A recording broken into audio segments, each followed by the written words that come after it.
اور جہاں تک اس کے فضائل و فوائد کا تعلق ہے، ظاہر ہے کہ صورت ایسی ہے، سمجھیے کہ صورت اسم اعظم ہے. اچھا، بس اس کی حقیقت جس کو مل گئی ہے اس کے قلب کو اللہ تعالیٰ شرح صدر عطا فرما دیتے ہیں اور اس کو ایسا تزکیہ قلب دے دیتے ہیں کہ جس کی کوئی نظیر نہیں ہے. اسے لکھا ہے کہ اگر کسی کے دل کے اندر ایمان کمزور ہے یا شکوک و شبہات ہے، تشکیک پیدا ہو جاتی کسی مشکک کے ڈالنے سے، اور وہ اسلام یا عقیدے کے بارے میں ڈاما ڈول ہو جانے لگتا ہے، تو فرمایا کہ اس صورت کو کم از کم روزانہ 101 دفعہ ورد کیا کرے. روزانہ 101 دفعہ پڑھے، اول آخر 11 مرتبہ درود ابراہیمی پڑھ کے اپنے اوپر دم کرے اور پانی دم کر کے پی لے، اور اپنے اہل خانہ کو، بچوں کو بھی پلائے، تو انشاءاللہ کوئی بھی اپنے ایمان و عقیدے میں کبھی متزلزل نہیں ہوگا، اور ایسا شرح صدر اللہ تبارک و تعالیٰ عطا کر دیں گے کہ پھر وہ یہ کہے گا کہ ماننا کہ بغیر دلیل کے، یعنی اللہ کو بغیر دلیل کے مان لیا. پھر جتنا بھی ایتھیزم اٹھے کہ یار اللہ ہے یا دلیل کیا ہے، اور کہا بھائی میں نے بغیر دلیل کے مان لیا، اپنا کام کرو، ہم تو سجدے میں گر رہا ہے، ہم تو نہ نظر آنے والی ذات. کیوں کہ وہ دل کی آنکھ اس کی ایسی کھل جاتی ہے، پھر وہ خدا کو دیکھتا ہے، اس معبود برحق کو دیکھتا ہے، پھر وہ ظاہری دلیلوں میں نہیں پڑتا، وہ دل سے فیصلے کر کے خدا کا ہو جاتا ہے. اور دوسرا یہ اس کا فائدہ یہ ہے کہ اگر کسی شخص یہ کہ منہ میں چھالے ہیں اور کسی طرح ٹھیک ہونے کا نام نہیں لیتے، جلن منہ میں رہتی ہے، تو لکھا ہے کہ 41 مرتبہ اگر یہ مصری کو پر دم کر لیا جائے یا چینی پہ دم کر لیا جائے اور اس دم کی ہوئی چینی اور مصری کو چوسے انسان 11 دن تک پابندی سے کرے، انشاءاللہ منہ کے کسی بھی قسم کا مرض، چھالے، تکلیف اللہ تبارک و تعالیٰ کو شفا دے دیتے ہیں. بعض لوگوں کو مسوڑے کے اندر درد ہوتا ہے، مسوڑوں میں درد تکلیف ہوتی ہے، دوائیں لگاتے ہیں، تسکین نہیں آتی، تو یہ عمل کریں، انشاءاللہ منہ کے کسی بھی قسم کے مرض نہیں ٹھہرتے. اور ایک اس کا فائدہ یہ ہے کہ اگر انسان جو ہے وہ کسی کو ایسی موذی جانور نے کاٹ لیا یا کوئی ایسا مرض لگنے کا خطرہ، بڑی موذی مرض ہے اور تکلیف پہنچاتی ہو، انسان کی ہلاکت کا باعث بن سکتی ہے، تو فرمایا کہ 100 مرتبہ روزانہ اس کا ورد کرے، روزانہ 100 مرتبہ پڑھ کے پانی پہ دم کر کے پانی پی لیا کرے، اور 90 دن کی نیت سے عمل شروع کر لے. کسی بھی قسم کا مرض اس کو لاحق نہیں ہوگا اور کوئی ایسا مرض اس کو اٹیک نہیں کرے گا جو اس کے لیے ہلاکت کا باعث بن جائے. کہ کورونا وائرس آج کل جو پھیلا ہوا ہے، اور اس طرح کتنے وائرس پھیلتے رہتے ہیں، یہ ایک ہے، اس سے پہلے کتنے پھیلے ہیں، کبھی ابولا وائرس آ گیا تھا، طرح طرح. تو بس اس کے لیے 100 دفعہ روزانہ سورۃ اخلاص کی پابندی شروع کر دیں. عشاء کے بعد کرنے والا کسی بھی نماز کے بعد روزانہ پڑھ لیا کریں، پانی دم کر کے خود بھی پئیں، پورے گھر میں پلا دیا کریں. انشاءاللہ مجال نہیں ہے کہ کسی بھی قسم کی کوئی موذی مرض اس گھر کے اندر داخل ہو جائے، اور اگر آلریڈی کسی کو لگی ہوئی ہے تو اللہ تبارک و تعالیٰ اس کو شفا کلی عطا کر دے. اور ایک بڑا زبردست فائدہ ہے کہ اگر کوئی عورت بانجھ ہے، اولاد نہیں ہوتی، اور ڈاکٹر نے کہہ دیا کہ یہ تو بانجھ ہے بھئی، اس کی اولاد نہیں ہوگی. بہت سے ڈاکٹر ایسی چیزیں کر دیتے ہیں کہ جی آپ کی بچے دانی میں پرابلم ہو گیا، ٹیوب کا مسئلہ ہو گیا، یہ ہو گیا، وہ ہو گیا، تو کتنے ہارمونز پرابلم بیان کر دیتے ہیں. اس کے لیے زبردست اس کے اندر صرف 10 دن کا عمل ہے. 1000 مرتبہ روز پڑھنی ہے، 1000 مرتبہ روز پڑھنی ہے. پڑھ کے پانی پہ دم کریں، پانی دم کر کے میاں بیوی دونوں پئیں، اور پڑھ کے اس کے بعد دعا کر لیں کہ یا اللہ یہ بانجھ پن جو میرا دور ہو جائے، اور اولاد کا سلسلہ جو رکا ہوا ہے، یا اللہ یہ جو وہ سلسلہ پھر سے جاری ہو جائے اور ہمیں صحت مند اولاد عطا فرما. تو یہ دعا کر لیا کرے. تو 10 رات کرنا ہے، یعنی ہر عشاء کے بعد کر لیا کرے، تو 10 دن کرنا ہے، انشاءاللہ 10,000 دفعہ پوری ہو جائے گی. اور اول آخر جو ہے 11 مرتبہ درود ابراہیمی پڑھتا رہے. تو جناب یہ کرے کہ 10 دن کے اندر اللہ تبارک و تعالیٰ مرض کو فش کر دیں گے، انشاءاللہ وہ مرض کسی بھی قسم کا ہوگا دور ہو جائے گا، اور انشاءاللہ وہ زچہ جو ہے وہ صاحب اولاد ہو جائے. اور ایک فائدہ اس کا یہ ہے کہ انسان جو ہے وہ کوئی حاجت ہے، کوئی ضرورت ایسی پیش آ گئی ہے جو پوری نہیں ہو پا رہی، اور انسان تنگ آ گیا ہے، تو اس کے لیے قل هو اللہ، ظاہر ہے کہ اس میں خالص اللہ تبارک و تعالیٰ کی پکار ہے.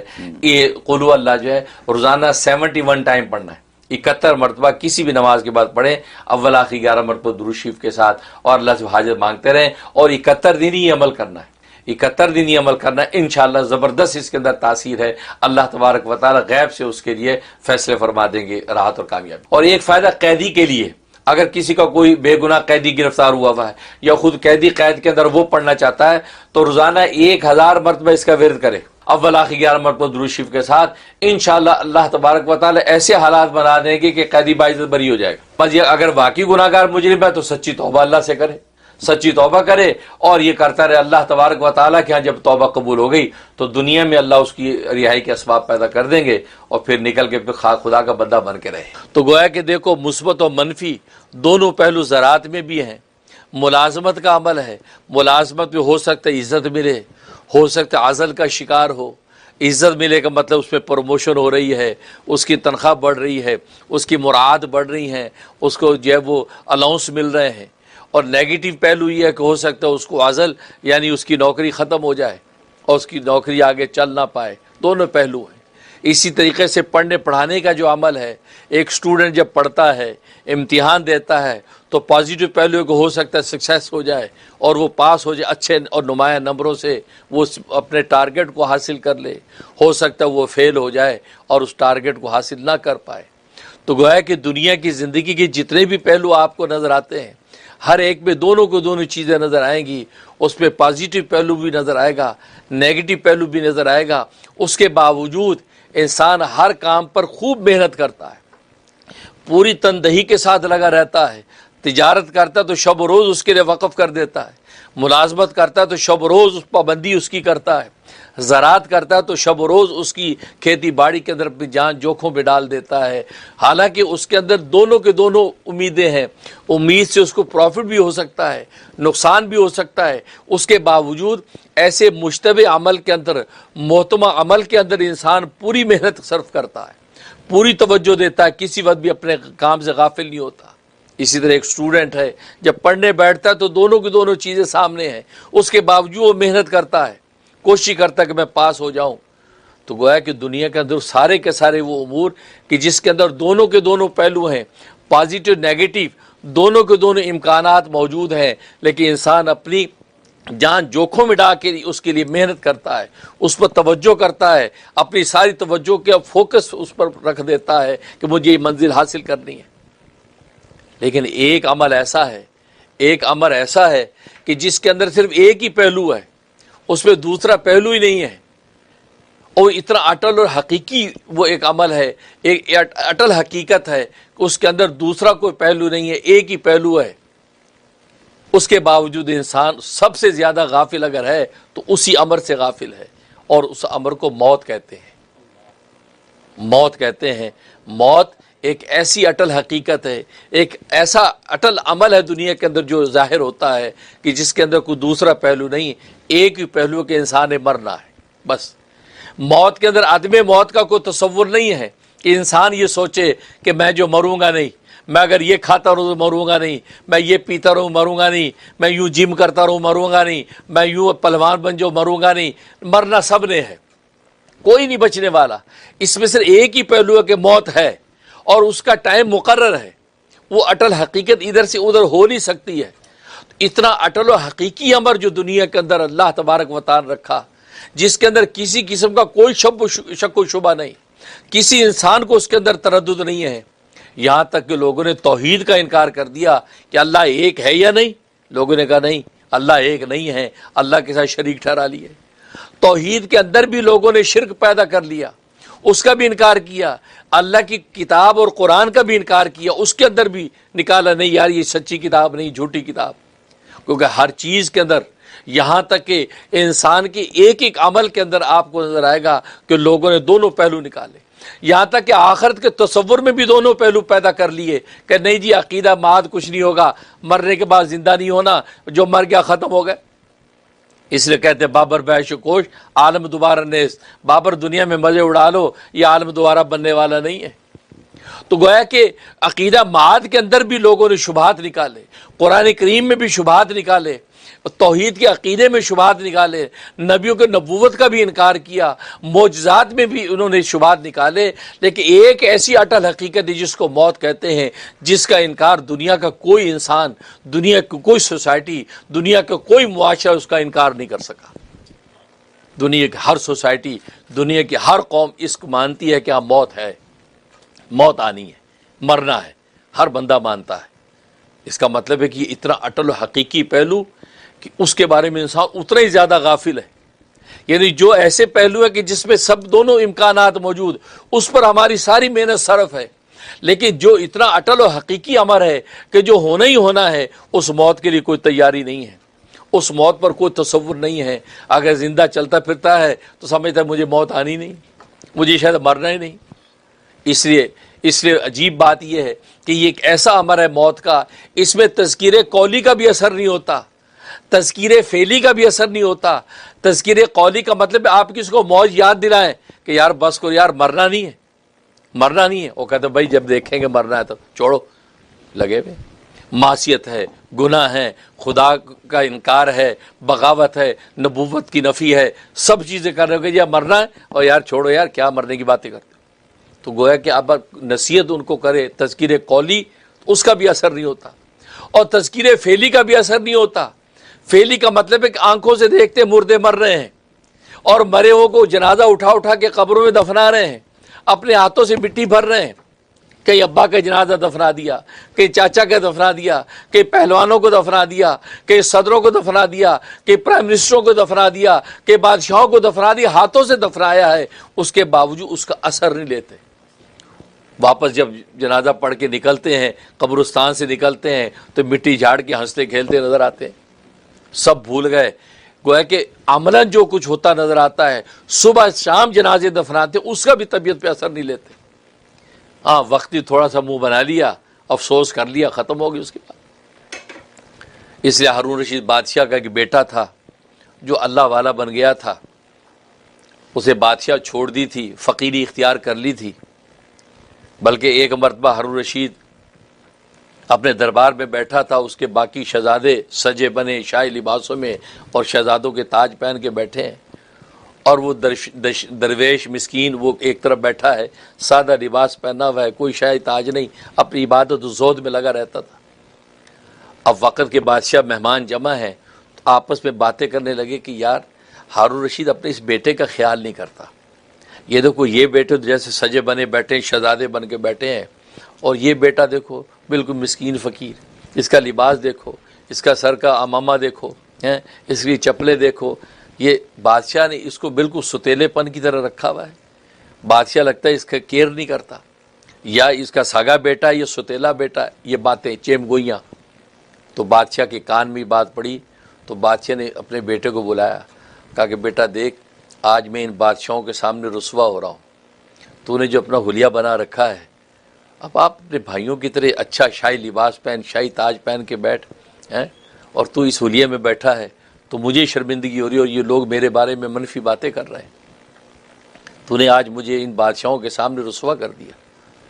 یہ بات کہی تو ظاہر وہ تو فقیر تھا، زہد اس کو عطا ہو چکا تھا، زندگی کی حقیقت سمجھ گیا تھا کہ یہ پوشاکوں کی حقیقت کچھ نہیں، وہاں مرنے کے بعد کیا جواب دینا ہے. جس کے سامنے موت جس کو منڈلاتی نظر آتی ہے تو ظاہر ہے پھر اس کی تیاری کرتا ہے. اس نے بادشاہ سلامت سے کہا کہ بادشاہ سلامت، ابا جان یہ منڈیر پہ جو کبوتر بیٹھا ہے میں اس کو آواز دوں گا، یہ میرے ہاتھ پر آ کر بیٹھ جائے گا، پھر آپ بھی آواز دیجئے گا وہ آپ کے ہاتھ پہ بیٹھتا ہے یا نہیں. یہ بات کہی اور کبوتر کو اشارہ کیا اور ہاتھ آگے بڑھا، کبوتر اڑ کے ہاتھ پہ بیٹھ گیا. کہا کہ اپنی جگہ چلا جائے. بادشاہ سے کہا آپ کہیے کہ آپ کے ہاتھ پر آ کر بیٹھے. تو بادشاہ نے جب اس کو آواز دی تو کبوتر اپنی جگہ سے نہیں اٹھا. جب یہ بات ہوئی تو بیٹے نے ہارون رشید بادشاہ سے کہا کہ ابا جان آپ کہتے ہیں میں نے بادشاہوں کے سامنے آپ کو رسوا کر دیا، آپ نے مجھے بادشاہوں کے بادشاہ کے سامنے رسوا کر دیا کہ میرے باپ کی اتنی بھی حیثیت نہیں کہ ایک پرندہ اڑ کر اس کے اشارے پہ اس کے ہاتھ پہ بیٹھ جائے. لہٰذا آج کے بعد میں آپ کی اس محل میں نہیں ٹھہروں گا، میں یہاں سے جا رہا ہوں ہجرت کر کے، بس میں اپنے اللہ کا ہو گیا ہوں، مجھے اس دنیا کی شاہی بات یا وہ پوشاکوں سے کوئی مطلب نہیں ہے. چلا گیا. جب جانے لگا تو بادشاہ نے ایک قرآن کریم اور ایک سونے کی انگوٹھی اس کو ہدیہ دے دی کہ وقت میں کام آ جائے گی. چلا گیا. پھر ایک جگہ پر جا کر مزدوری کرنے لگ گیا، مزدور بن گیا. اور مزدوری کا عالم یہ تھا کہ وہ اکیلا کام کرتا تھا، شام کو جب کام مکمل ہوتا تو ایسے لگتا کہ 10 لوگوں نے کام کیا ہے، اور جو پیسے مقرر کرتا تھا اتنے ہی لیتا تھا، نہ اس سے زیادہ نہ اس سے کم.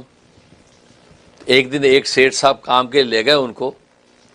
اب انہوں نے جب دیکھا تو کام بڑی تیزی سے ہوا، بڑے حیران ہوئے. انہوں نے کہا جی کل بھی آنا. کل بھی آ گئے. اب یہ چھپ کے جو دیکھ رہا ہے کہ یہ کیسے کرتا، اکیلا آدمی ہے اور کام اتنا کر دیتا ہے جیسے 10 آدمی کام کرے. اب وہ چھپ کے دیکھ رہا ہے، اور یہ جو ہے بادشاہ کا بیٹا جو ہے وہ دیوار بنانے کے لیے گارا اکٹھا کیا اور گارا لگا کے کھڑا ہے، اور انگلی سے اشارہ کرتا ہے اینٹ کو، اینٹ اڑ کے آ کے دیوار پہ کھڑی ہوتی ہے، وہ گارے سے رکھتا ہے، اشارہ کرتا ہے۔ اب جیسے مزدور مستری کو اینٹ پکڑاتا تو وہاں تو اشارے سے اینٹ ہے۔ کرامت الاولیاء حقن، اولیاء اللہ کی کرامتیں برحق ہیں۔ اب اس کرامت کے ساتھ یہ سارا کام ہو رہا ہے۔ جب شام ہوئی تو سیٹھ صاحب نے زیادہ پیسے دینے کی کوشش کی، کہا کہ نہیں، جو کمٹمنٹ ہے بس وہی چاہیے، اس سے زیادہ کی مجھے ضرورت نہیں، میں اتنا اپنے پیٹ کے لیے خرچ کرتا ہوں، باقی اتنا میں صدقہ کر دیتا ہوں، مجھے اس کی ضرورت نہیں ہے، منع کر دیا۔ اس کے بعد وہ غائب ہو گیا۔ ہفتے میں ایک مرتبہ کام کرے اور جب اس کے بعد اللہ کی عبادت کرے۔ جب مرنے کا وقت آ گیا تو ایک اس کا جب وہ دوست پہنچ گیا اس کی تدفین وغیرہ کے لیے، تو مرنے سے پہلے اس نے نصیحت کی۔ یہ نصیحت سنانا مقصود ہے۔ اس نے اپنے دوست سے کہا کہ یا صاحبی لا تغترر بالتنعم والعمر ينفد والنعیم یزول وَإِذَا حَمَلْتَ إِلَى الْقُبُورِ جَنَازَةً فَاعْلَمْ أَنَّكَ بَعْدَهَا مَحْمُولُ۔ اے میرے دوست، یہ دنیا کی رنگین نعمتوں سے دھوکے میں نہ آنا، دنیا کی رنگ برنگ نعمتوں سے دھوکے میں نہ آنا۔ یہ عمر ختم ہونے والی ہے اور یہ نعمتیں سب کی سب فنا ہونے والی ہیں۔ جب کوئی جنازہ تو کندھے پہ لے کے قبرستان کی طرف جائے تو یہ سوچ کے جایا کرنا ایک وقت میں تجھے بھی اسی طرح جنازہ بنا کر دفنایا جائے گا۔ تو یہ وہ تصور، یہ وہ تذکیر قولی کہ انسان اگر یہ تصور باندھ کے رکھے کہ اس جنازے کو جو میں لے کے جا رہا ہوں یہ کل کو مجھے بھی اسی طرح اٹھا کے دفنایا جائے گا، جب یہ انسان تصور کرے تو موت پھر اس کے سامنے رہتی ہے، پھر وہ موت سے غافل نہیں ہوتا، پھر معصیت کے تو ہاتھ نہیں بڑھتے بلکہ نیکی کی طرف بڑھتا ہے کہ مرنے کے بعد مجھے قبر میں کیا جواب دینا ہے، حشر میں کیا جواب دینا ہے، پھر رب کریم کے سامنے جب دربار عالیہ میں کھڑا ہوں گا تو وہاں کیا جواب دوں گا۔ تو گویا کہ موت تو اس میں تذکیر قولی، یہ اس سے بھی انسان اس کا بھی اثر نہیں لیتا، تذکیر فعلی کا بھی اثر نہیں لیتا، بلکہ اس میں مجھے ایک بات یاد آ گئی۔ ہمارے کرم فرما ہمارے دوست حضرت مولانا احترام الحق تھانوی رحم اللہ تعالیٰ، اب تو 2 سال قبل ان کا انتقال ہو گیا اٹلانٹا کے اندر، خطیب پاکستان، ہمارے دوست سے کرم فرماتے، یہاں بھی آتے رہے ہیں، مسجد خون میں جمعہ پڑھاتے رہے ہیں۔ ان کے والد صاحب مولانا احتشام الحق تھانوی رحمۃ اللہ علیہ، کراچی کے اندر جیکب لائن کے اندر ان کی جو بہت بڑی جامع مسجد ادارہ ہے، تو مولانا احترام الحق تھانوی قصہ سنایا کرتے تھے، کہا کہ والد صاحب کے ایک مرید تھے غازی صاحب ان کو کہا کرتے تھے ہم، کہتے وہ موت سے بڑا ڈرتے تھے، موت کے ذکر سے وہ ان کو خوف طاری ہو جاتا تھا۔ جب والد صاحب اتنے زیادہ ان کو چھیڑتے تھے، اب جیسے محفل میں بیٹھے ہیں والد صاحب غازی صاحب اگر کل کو آپ کی موت ہو گئی، آپ مر گئے تو پھر ہم آپ کا کفن کریں گے، دفن کریں گے، آپ کی کوئی وصیت ہوگی تو پوری کریں گے۔ تو وہ کہتے مولانا آپ کو کوئی اور ٹاپک نہیں ملا، آپ نے وہ چھیڑ دی بات، آپ پلیز کوئی اور ٹاپک چھیڑ لیں۔ کہ بھائی کیا بات ہے، مرنا ہے نہیں، مرنا ہے نا، یقیناً مرنا، آپ بھی مریں گے، سب مریں گے۔ تو اس سے جو ہے وہ پھر موت کا ٹاپک، پھر وہ گھبرائیں، نہیں آپ کیوں بار بار موت کا ذکر کرتے ہیں۔ تو جب بھی وہ آئیں تو حضرت یہ چھیڑ دیں، جی غازی صاحب آگے، ماشاءاللہ آج غازی صاحب چل رہے ہیں، کل کو یہ جنازے کی چارپائی پہ ہوں گے، موت آئے گی تو ان کو یوں لے کے جائیں گے، تو پھر گھبراتے۔ تو ایک دن بڑے سٹ پٹائے، تو اب بیٹھے، کہتے والد صاحب نے کہا کہ بھئی دیکھو غازی صاحب اگر آپ کی موت ہوگی، انتقال ہو گیا تو آپ کی کوئی وصیت ہے، تو کہتے حضرت پھر آپ نے وہ بات چھیڑ دی، پلیز آپ نہ موت کا ذکر نہ کریں، مجھے ڈر لگتا ہے۔ کہا بھی کیوں، موت سے کیوں ڈرتے ہو؟ یہ تو حدیث میں حکم ہے کہ اپنی موت کو یاد رکھو، اپنی موت کو یاد رکھو تاکہ گناہ معاصی سے بچو، تو یہ تو حدیث کا حکم ہے، میں تو حدیث پہ عمل کر رہا ہوں۔ تو مولانا نے فرمایا کہ غازی صاحب نے بڑا دلچسپ جواب دیا، کہا کہ حدیث میں حکم اپنی موت یاد رکھنے کا ہے، میری موت یاد رکھنے کا نہیں ہے۔ اپنی موت یاد رکھو، آپ تو دوسروں کی موت کو یاد رکھتے ہیں۔ تو والد خوب ہنسے، کہا کہ غازی صاحب آپ نے نکتہ تو بڑا پتے کا بتایا، بھائی بات تو صحیح ہے کہ نبی فرمایا اپنی موت کو 20 مرتبہ یاد کرو، حدیث میں آتا ہے۔ تو غازی صاحب نے صحیح کہا کہ بھائی اپنی یاد کرو، آپ میری یاد کرتے۔ تو مطلب موت کے ذکر میں یہ حالات ہیں، اگر محفل میں بیٹھے موت کا کوئی ذکر چھیڑ دے تو سب کا جو ہے ذائقہ خراب ہو جاتا ہے، اور یار کیا یار تو مرنے مرانے کی باتیں کرو، تو چھوڑو یار، بس چھوڑو، زندگی کی باتیں کرو۔ یعنی یہ حال آتا ہے کہ اس کا ذکر بھی سننا نہیں چاہتے، اور یہ سمجھتے ہیں کہ ذکر نہ سنیں گے شاید موت آگے بڑھ جائے گی۔ تبھی اللہ تبارک و تعالی نے قرآن کریم میں حقیقت بیان کر دی، ایک لمحہ نہ موت آگے جانی نہ پیچھے آنی ہے، جو لمحہ لکھا ہے اسی وقت آنی ہے۔ جب یہ ایمان و یقین ہے تو پھر تو خوف ہی ختم ہو گیا، پھر تو ڈرنے کی ضرورت ہی نہیں ہے۔ ذکر کریں موت کا 10 دفعہ کریں، کیونکہ جو لمحہ آنا ہے تو وہ آنا ہے، نہیں آنا تو کچھ بھی ہو جائے ہیں۔ تلواروں کے وہ کہتے تلواروں کے سائے کے نیچے بھی زندگی۔ حضرت خالد بن ولید رضی اللہ تعالیٰ عنہ، اللہ اکبر، ان کو سیف اللہ کا خطاب، اللہ کی تلوار، ساری زندگی تمنا کرتے رہے کہ کسی نہ کسی میدان جہاد میں میری موت ہو جائے، میں شہید ہو جاؤں، شہادت کا مقام عالی مجھے مل جائے۔ کوشش کرتے رہے، ہر جنگ کے اندر دیوانہ وار لڑتے رہے، لیکن نہیں، ساری زندگی جو ہے انہوں نے، اور جسم کا کوئی حصہ ایسا نہیں تھا جب غسل کے وقت دیکھا کہ جس پہ کوئی زخم نہیں تھا، ہر جگہ تلوار تیر کے زخم، لیکن شہادت نہیں ملی۔ میدان جنگ کے اندر تلواروں کی جو سائے کے اندر بھی زندگی لے کر لوٹتے تھے، اور آخر بستر پہ ان کی موت آئی، اور یہ کہتے تھے کہ میری تمنا تھی کہ شہادت کی موت مجھے ملتی، لیکن بس یہ اللہ تبارک و تعالیٰ کی تقسیم کہ میں آج بستر پہ مر رہا ہوں، مجھے اس کا بڑا صدمہ اور افسوس ہے۔ علماء نے اس پر بات لکھی ہے کہ خالد بن ولید رضی اللہ تعالیٰ عنہ اپنے شوق شہادت میں یہ خام خواہ تمنا کرتے رہے، حالانکہ وہ تو سیف اللہ تھے، یعنی اللہ کی تلوار تھے، اور اللہ کی تلوار اللہ کے علاوہ کون توڑ سکتا تھا؟ اللہ کی تلوار کو اللہ کے سوا کوئی توڑ نہیں سکتا تھا۔ اس لیے اللہ تبارک و تعالیٰ نے کسی کافر کے ہاتھ سے ان کو شہادت نہیں دی، بلکہ اللہ کی تلوار کو اللہ نے خود ہی توڑا ہے، خود ہی اللہ نے تبھی موت ان کے اوپر لاگو کی، کیونکہ ان کو تو اللہ تبارک و تعالیٰ نے اپنی تلوار بنایا تھا۔ تو کہنے کا موت کا جو لمحہ لکھا ہے اس سے آگے اور پیچھے نہیں ہوتا ہے، اسی لمحے ہی موت آتی ہے۔ روایات میں آتا ہے نا کہ سلیمان بادشاہ کا وزیر تھا، حضرت سلیمان علیہ السلام کے دربار میں بیٹھا ہے، ایک شخص دروازے سے یوں اندر جھانکتا ہے، جھانک کے اس وزیر کو دیکھتا غور سے اور پیچھے ہٹ جاتا ہے، پھر جھانکتا ہے، پھر پیچھے ہٹ جاتا ہے۔ تو وزیر پر ایسی دہشت طاری ہوئی کہ یار یہ اجنبی آدمی بالکل اوپری نگاہوں سے مجھے دیکھتا ہے، یہ بڑا خوف آ رہا ہے۔ حضرت سلیمان علیہ السلام سے کہا کہ اے سلیمان، یہ ایک شخص مجھے بڑی خوفناک آنکھوں سے دیکھ رہا ہے، مجھے بڑا خوف آ رہا ہے، مجھے اس ماحول سے، اس فضا سے دور بھجوا دیجیے۔ کہا کہ کہاں جانا چاہتے ہو؟ کہا کہ جزیرہ الماس کے اندر بھیج دیجیے، جزیرہ الماس، آپ ہوا کو حکم دیجئے وہ جزیرہ الماس میں مجھے پہنچا دے۔